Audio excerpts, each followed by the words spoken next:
সৎসঙ্গে স্বর্গবাস, অসৎসঙ্গে নরকবাস। এক ভ্রমর গোবরে পোকাকে বলল, চলো তুমিও আমার সাথে ফুলের মধু খাবে। গোবরে পোকা প্রথমে রাজি হচ্ছিল না। অনেক বোঝানোর পর ভ্রমর অনেক কষ্টে পোকাকে রাজি করিয়ে তারা দুইজন বন্ধু মিলে ফুলের মধু খেতে গেল। তারা এক ফুল থেকে আরেক ফুলে মধু খেতে শুরু করলো।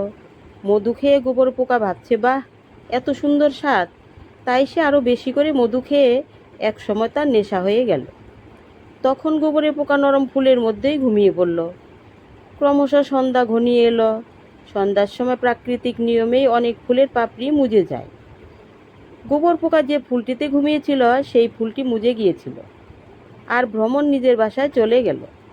পরের দিন সকালে এক ভক্ত সেই ফুলটি তুলে নিয়ে গেল ভগবানের পূজার জন্য। ভক্ত সেই ফুলটি চন্দন চর্চিত করে ভগবানের শ্রীচরণে সমর্পণ করলেন।